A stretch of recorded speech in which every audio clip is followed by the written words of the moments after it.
Bom, senhores, vamos para o nosso primeiro keynote, que traz um olhar sobre os desafios do Brasil em áreas com inclusão social, produtividade e governança, entre outros temas que pautam as grandes políticas públicas na nova ordem global e servem como pilares do crescimento sustentável.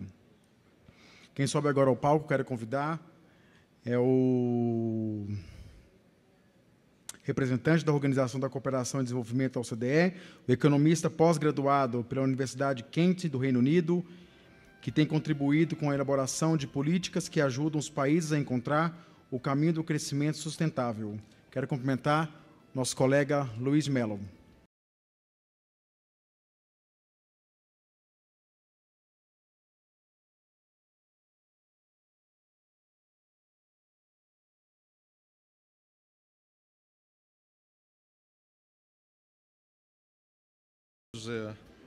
Dr. Jorge, governadores, deputados, senhoras e senhores, é um grande prazer realmente estar aqui de volta a São Paulo. Agradeço muito o convite do MBC para tratar de conversar sobre temas tão importantes no momento atual da economia global, da economia brasileira, da sociedade brasileira, nessa nova fase que se inicia. Eu pensei, conversando com o Rogério, com a Tatiana, em basicamente passar alguns minutos com vocês falando sobre dois temas principais. A nossa visão sobre a economia global, a título de contextualizar os debates que têm lugar aqui no Brasil. Vocês sabem, a OCDE, basicamente, 2 vezes por ano, nós publicamos as nossas análises sobre a economia global, apontando para algumas áreas em que há espaço para atuações por parte das políticas públicas, e, numa segunda parte, já focalizar um pouco mais sobre o caso brasileiro, como nós temos visto os principais desafios de natureza estruturante para a economia brasileira. Basicamente, o que eu queria, eu vou mostrar vários gráficos para vocês, mas essencialmente para contextualizar o Brasil, mostrar como o Brasil se compara com países da OCDE. Isso é importante nesse processo atual, que o Brasil se aproxima cada vez mais da organização e que o Brasil está em pleno processo de adesão à OCDE, em que é uma oportunidade para o governo brasileiro, para a sociedade brasileira, participar de debates de uma organização em que há grandes e importantes debates a nível mundial, e ter certeza de que o Brasil não só participa, mas também contribui na formulação dessas políticas de caráter mais global. Vamos começar, então, com o contexto global. O mundo está passando por uma fase extremamente complexa, a saída de uma pandemia no ano passado, em que as economias voltaram a crescer de forma muito robusta, na maior parte das economias avançadas no mundo, muito em fruto da reabertura das economias em função do abrandamento da pandemia. E logo depois veio, então, a invasão da Rússia à Ucrânia, uma guerra que se prolonga, que criou um choque energético no mundo quase sem precedentes nas últimas décadas. Vocês podem ver nesse gráfico. Peço desculpas, já que os slides estão em inglês, mas os gráficos eu acho que falam por si sós. Um aumento do gasto com energia a nível mundial, principalmente nos países da OCDE, que se compara quase ao choque do petróleo nos anos 70. Então, um aumento vertiginoso dos preços, principalmente petróleo e gás, que levaram a esse aumento vertiginoso do gasto. Então, um choque extremamente importante para a economia global. Eu vivo na Europa, então, é que se vê quase o epicentro dessa crise, com riscos substanciais até de desabastecimento, principalmente no próximo inverno, quando a capacidade de reajustar os estoques de gás, principalmente, vão ser já mais limitada, vai ser mais limitada do que foi durante esse ano, né? Vemos também que isso tem levado a um aumento da inflação global. O mundo praticamente tinha perdido o hábito de lidar com a inflação nos últimos 30, 40 anos, e nós vemos nesse gráfico, por exemplo, em várias economias que estão apontadas aí, já índices de inflação em que há componentes desses itens com aumentos de preços acima de 6%. Na zona do euro, por exemplo, que é essa barra mais clara no meio, já mais da metade dos itens que compõem os índices de inflação já estão com taxas de crescimento superiores a 6%, né? Ao passo que, há um ano atrás, esse número era quase 10%. Então, uma inflação que é alta em função desse choque energético, mas que já começa a se alastrar para os outros itens. Preço da alimentação, por exemplo, é um item que tem subido de forma muito rápida na maioria dos países, com implicações dramáticas para várias partes do mundo, principalmente países em desenvolvimento, que importam a maior parte dos alimentos e que tem visto esse aumento de preços vertiginoso. Uma outra característica muito interessante dessa retomada pós-pandemia, na maioria dos países avançados, é a situação dos mercados de trabalho, não é? Mercados de trabalho com taxas de desemprego próximas de níveis históricos baixos, né? Dos níveis mais baixos dos últimos 40 anos. Outros indicadores, por exemplo, que esse que eu gosto, por isso que eu mostrei nesse gráfico, que é a relação entre o número de vagas por desempregado. Num país como os Estados Unidos, há praticamente 2 vagas por desempregado hoje em dia. É uma relação que é praticamente próxima dos picos históricos das últimas 4, 5 décadas. Isso demonstra 2 coisas, não só a situação nos mercados de trabalho agora, mas um tema que vai voltar, tenho certeza, quando se fala de competitividade, a dificuldade, esse desalinhamento que existe entre oferta e procura por competências, a dificuldade de várias empresas em encontrar mão de obra qualificada, daí a incapacidade de preencher essas vagas que estão abertas. Então, uma economia global com choque energético imenso, inflação alta e se alastrando, né, nos índices de preço, mercados de trabalho extremamente apertados na maioria das economias avançadas e, ao mesmo tempo, queda de renda real, pelo choque inflacionário em que as economias estão enfrentando. Isso, claro, que cria questões ligadas à perda de confiança por parte das empresas e das famílias, cria uma dificuldade de sustentar a retomada com base no aumento do consumo e da demanda. Então, um contexto que é extremamente complexo do ponto de vista de políticas macro para os próximos anos.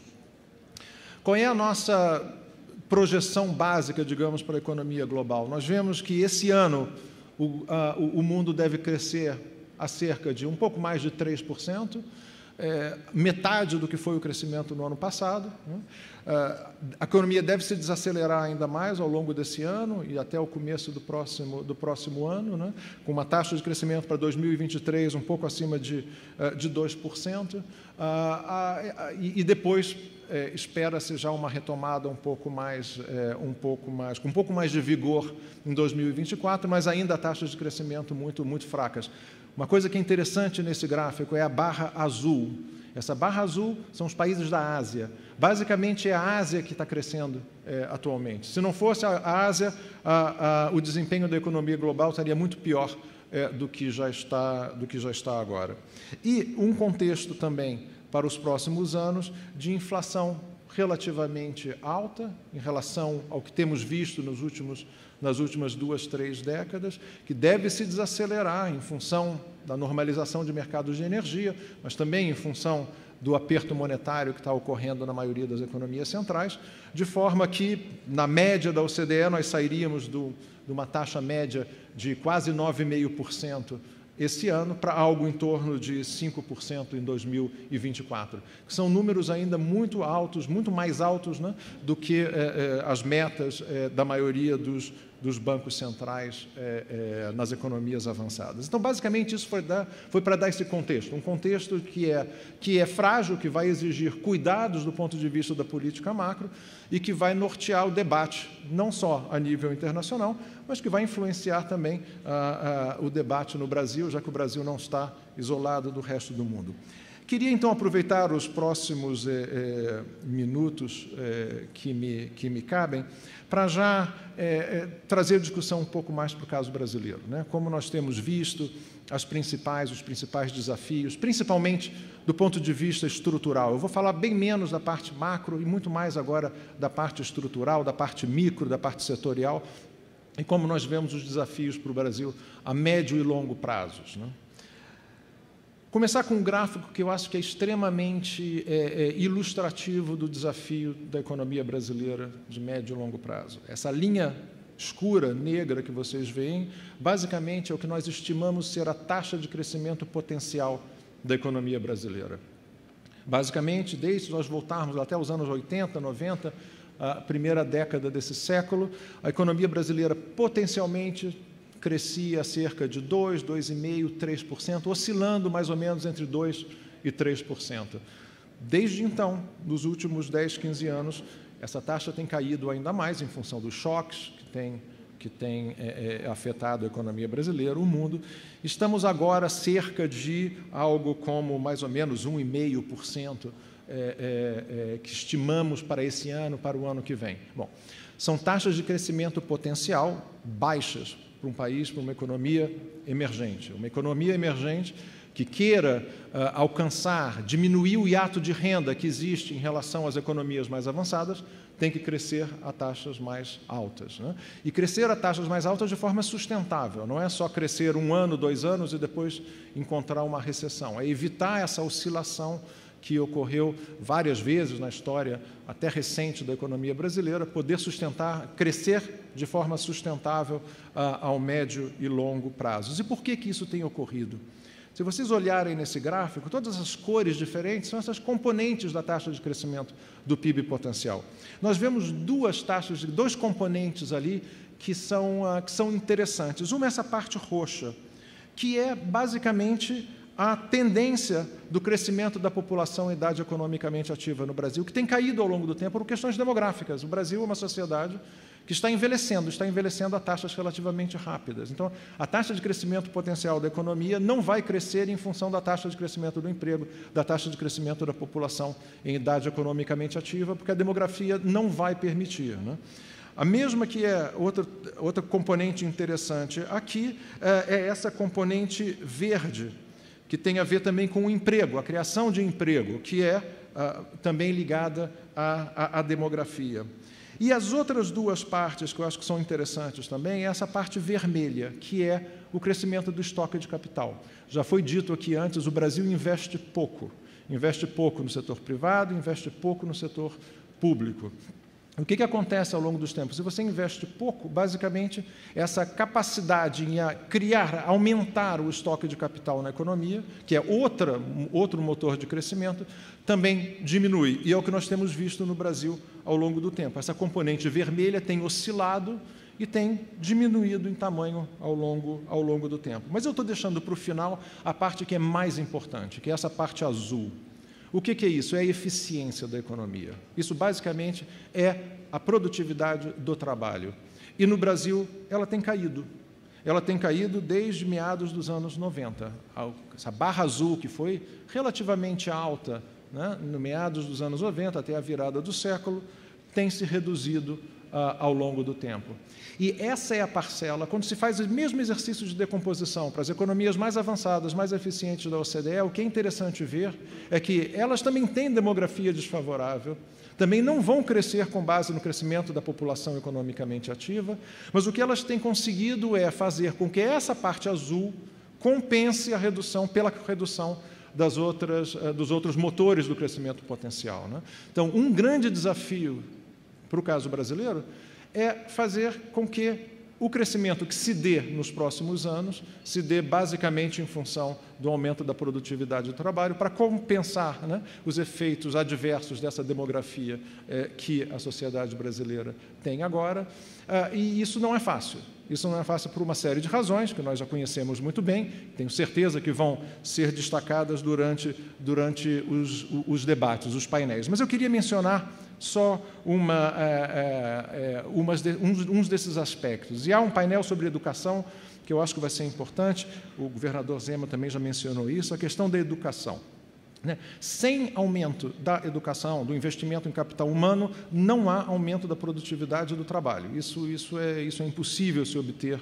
Não há país no mundo que tenha conseguido isso, sustentar aumentos da produtividade do trabalho sem conseguir um aumento sustentado também do investimento no capital humano.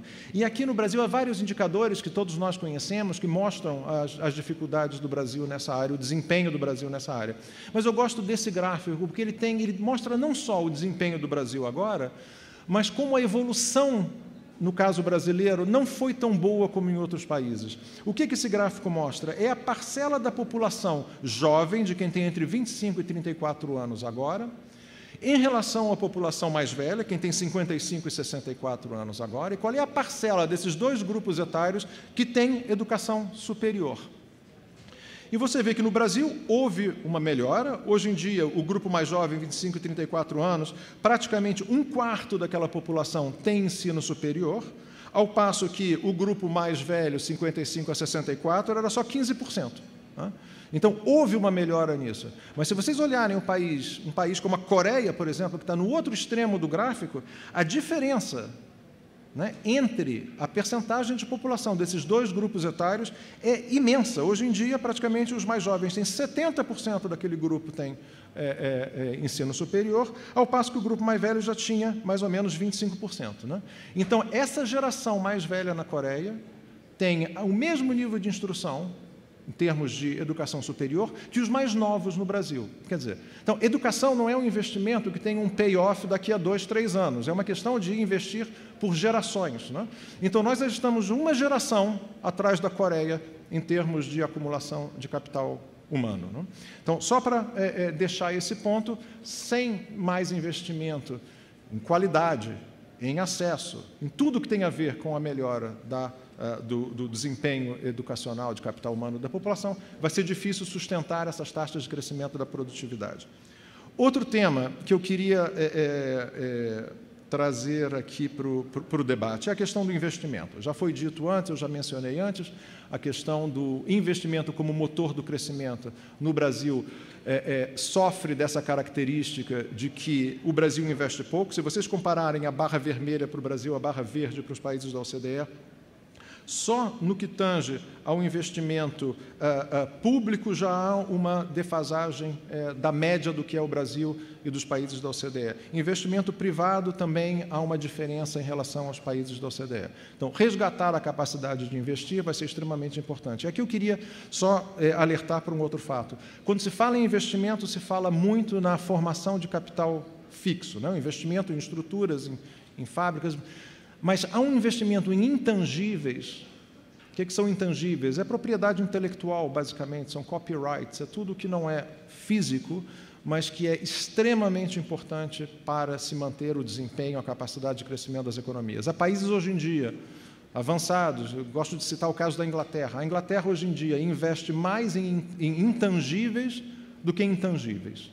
A Suécia é um dos países na Liga da OCDE que mais investe em percentagem do PIB em tudo que é intangível, muito mais do que em capital físico. O Brasil ainda tem várias deficiências no que tange ao capital físico, então não é dizer que um pode substituir o outro, não é isso, mas também não podemos esquecer que numa economia moderna, baseada no conhecimento, para o país poder competir com outros países, que tem já uma vantagem comparativa nessa área, é preciso fazer mais. Então, o investimento não é só em capital físico, é investimento também em capital intangível. Queria mencionar só bom, como o tempo é curto, eu queria só mencionar 2 outros temas rapidamente. Quando se fala de crescimento no Brasil, é interessante ver essa enorme correlação que existe entre o crescimento da economia brasileira e as flutuações nos termos de troca. O Brasil é um país exportador de commodities, um país que tem uma vantagem comparativa colossal nessa área, então é natural que a economia cresça seguindo essa flutuação nos termos de troca. Mas o Brasil tem um outro desafio em relação a isso, que é um nível relativamente baixo do valor agregado das exportações brasileiras que tem a ver com importações. Por que esse gráfico é importante? Porque ele mostra a relativamente pouca inserção do Brasil em cadeias de valor globais, né? Então, a grande importância em se exportar não é só exportar por si só, é exportar de uma forma que crie valor agregado para a economia doméstica, mas que também maximize tudo que tem a ver com o que é importado, né? Importar insumos, produtos intermediários de maior conteúdo tecnológico, de maior valor agregado propriamente dito, vai contribuir para o valor agregado das exportações brasileiras. Se vocês olharem esse gráfico, a linha vermelha para o Brasil, muito inferior à linha verde para os países da OCDE, e até situa-se mais ou menos na média baixa dos países do G20. Então, uma economia que não tem tido essa capacidade de se inserir em cadeias globais e criar valor adicionado a partir das importações. E isso ocorre até em setores em que a economia brasileira tem vantagens comparativas claras, né? Podemos ver a agricultura, alguns serviços, mineração, são barras nesse gráfico em que, mais uma vez, o valor adicionado relacionado às importações nas exportações brasileiras ainda é relativamente baixo. Queria mencionar um outro ponto. Falou-se muito e fala-se o trabalho fantástico do MBC sobre o custo do Brasil. Queria adicionar um elemento a esse debate que tem a ver com os marcos regulatórios no Brasil. O que vocês veem nesse gráfico é um indicador da OCDE que tenta apurar, mensurar os obstáculos que existem nas regulações à concorrência, nos mercados de produto. Quais são os entraves à entrada e saída de empresas? Quais são os entraves? Quais são as exigências burocráticas, os processos administrativos? O que isso adiciona em termos de obstáculos, né, à eficiência da economia brasileira? Vocês veem as barras azuis, que são o Brasil, em todos os quesitos, todos os componentes desse indicador estão superiores aos pontos verdes, que é a média dos países da OCDE. Esse indicador, quanto mais alto o número, pior, né? Então, não vamos pensar que a barra alta é bom. Não, a barra alta significa que o Brasil tem muito mais entraves regulatórios, administrativos, burocráticos, do que a média dos países da OCDE, né? E, por fim, queria só mencionar também, como o tempo é curto, um outro tema que para nós é extremamente importante como oportunidades para o crescimento, como oportunidades para a competitividade das economias, que tem a ver com essa transição energética, com a transição climática no mundo. Queria mostrar essa barra para vocês, esse gráfico da esquerda, que é extremamente interessante. Isso são os cenários da Agência Internacional de Energia para a redução das emissões de forma a alcançar as metas do Acordo de Paris. A linha vermelha diz o quê? Que se nós não fizermos nada, se é o business as usual, nós não vamos conseguir reduzir as emissões de forma a limitar o aumento da temperatura, como diz o Acordo de Paris, a 1,5%, a 1,5 graus Celsius ou menos, né, até a metade do século. É a linha verde que é interessante nesse gráfico, porque esse é o cenário de net zero da Agência Internacional de Energia, né? O cenário que é compatível com a descarbonização líquida das economias até a metade do século, né? Então, é essa linha verde que deve ser o objetivo das economias. E o que acontece hoje em dia? Um elemento extremamente importante nessa descarbonização é a migração da matriz energética do mundo em direção, rumo a energias alternativas limpas. E o que nós vemos nesses cenários da Agência Internacional de Energia é que, se vocês olharem os investimentos em petróleo e gás, essas linhas, essas barras menores, verde e azul à direita, basicamente, o nível de investimento nesses setores, hoje em dia, que nós temos hoje em dia, se for mantido até o final da década, nos próximos 2 anos, até 2030, isso é compatível com os cenários de descarbonização líquida. Mas isso não é o caso no investimento nas energias limpas, nas energias que não são intensas em carbono, que são essas barras mais altas. Basicamente, o que se estima é que, em relação ao que se investe hoje em dia, a barra verde, nós teríamos mais que triplicar esses investimentos anuais nos próximos 10 anos para conseguir a descarbonização.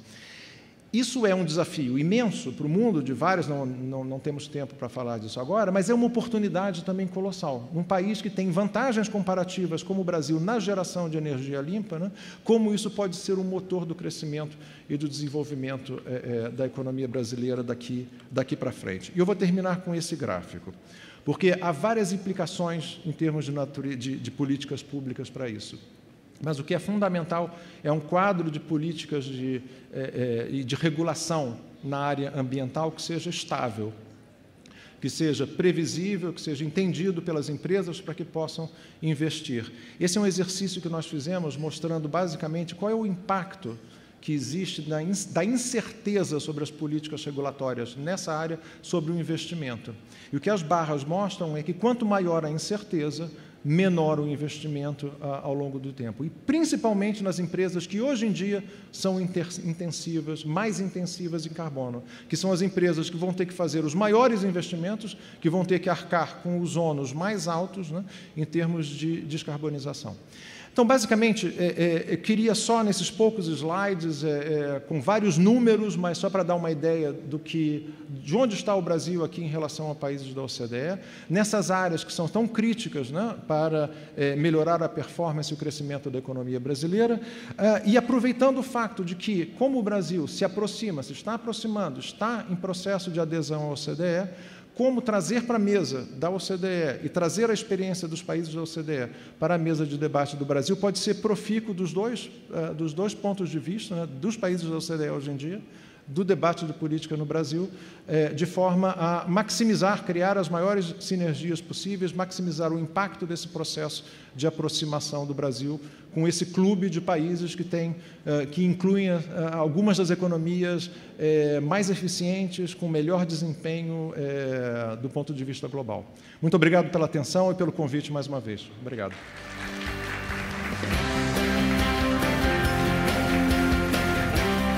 Obrigado, Luiz.